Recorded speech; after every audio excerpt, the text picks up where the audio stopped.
Hello, everyone. I want to make a short video that's fell on my heart and got on my mind, and I want to share it with you. I got to thinking about how we count things, how we determine things. And so let me get started. I'm going to be in uh, Romans 8:16 through 18 at the first in the King James Version of the Bible. Maybe this will make it clear.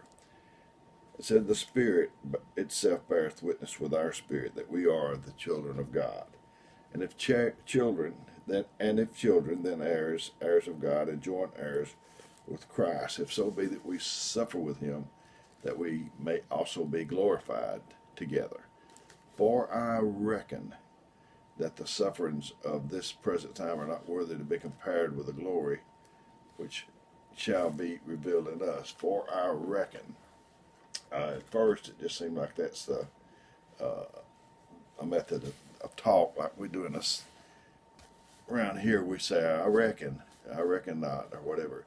I don't think he's talking about that so much as he's talking about an accounting system where you reconcile things, and you put them in the right perspective.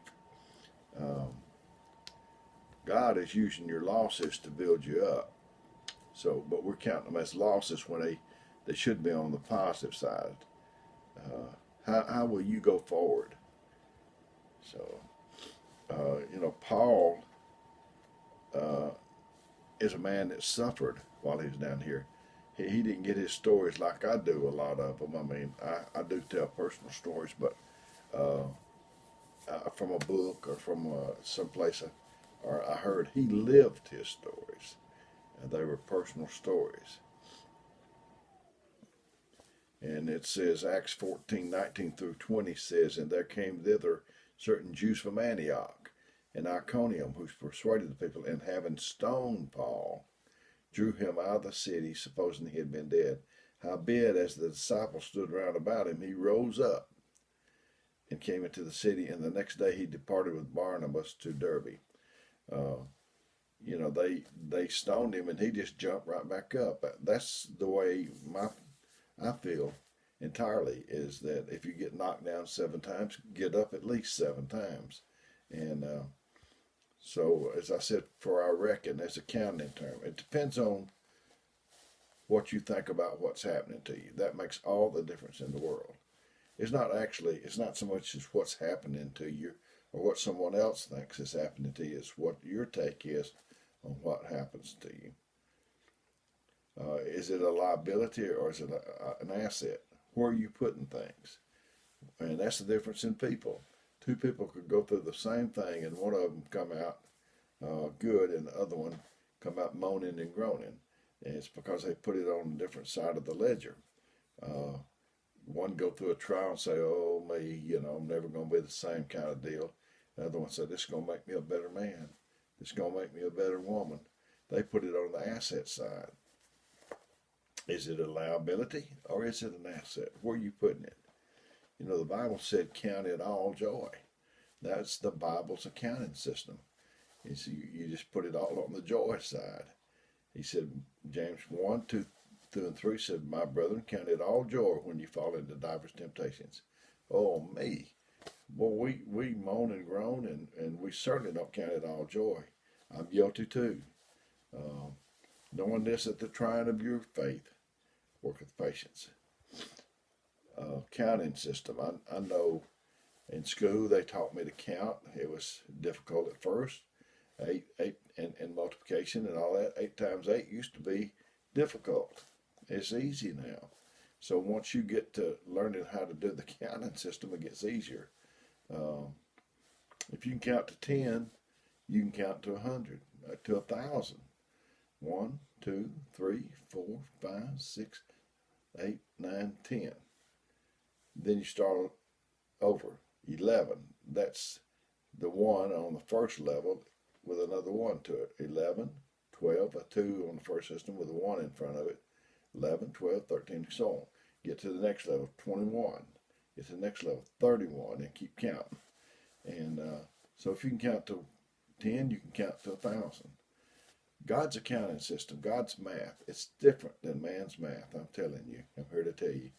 Uh, in God, 1 + 1 = 1.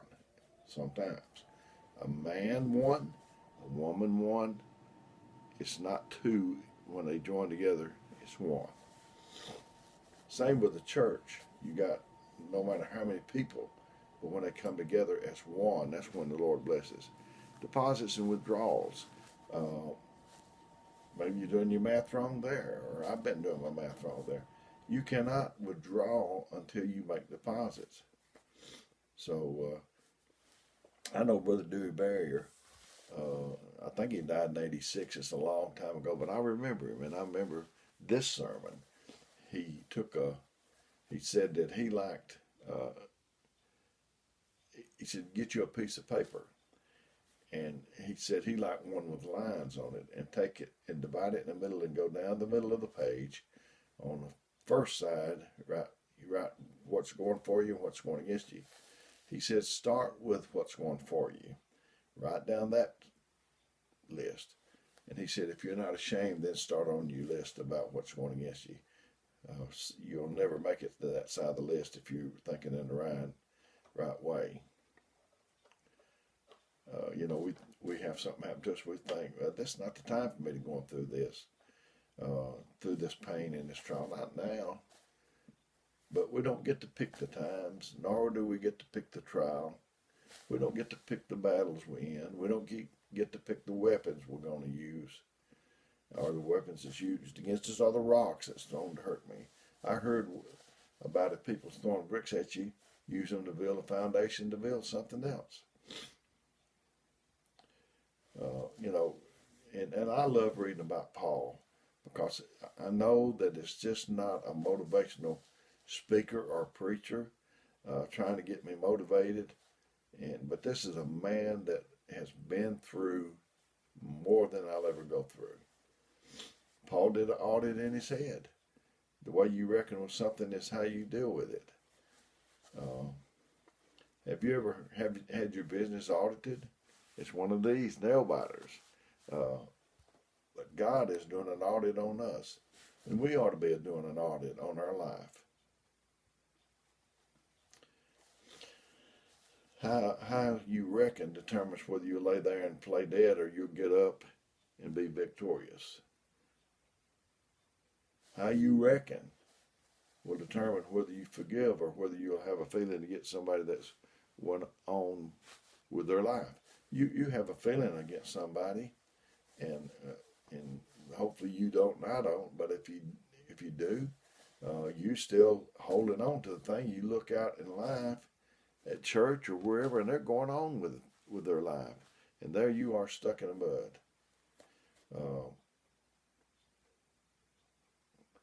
And is that worth it?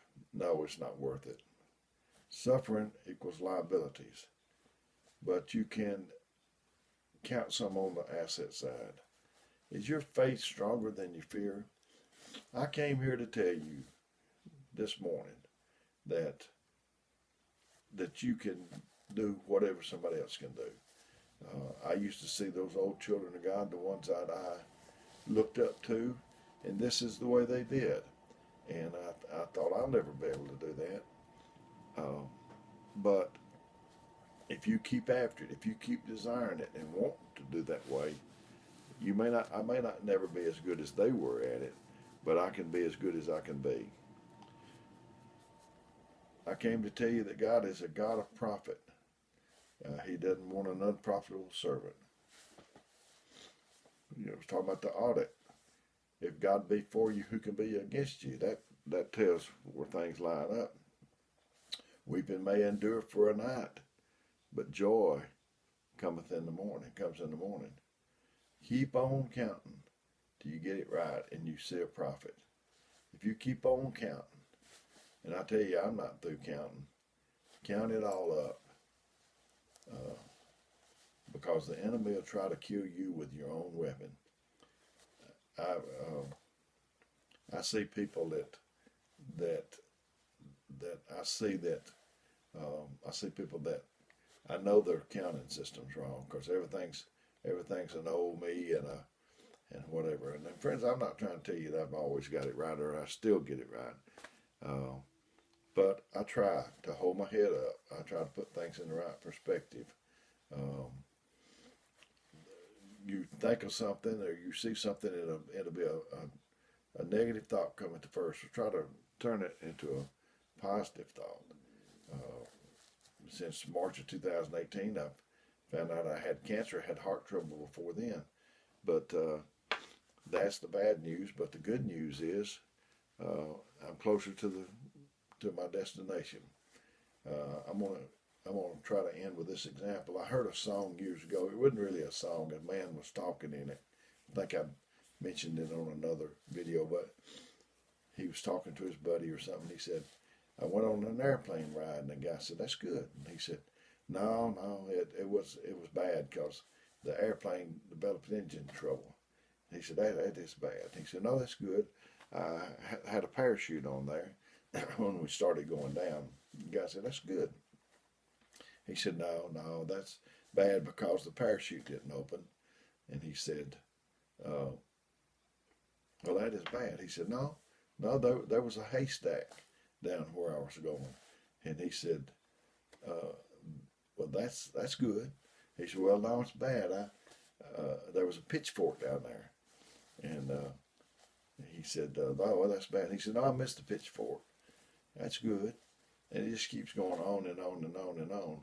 And there's good and bad in all situations, and you can find something good about anybody.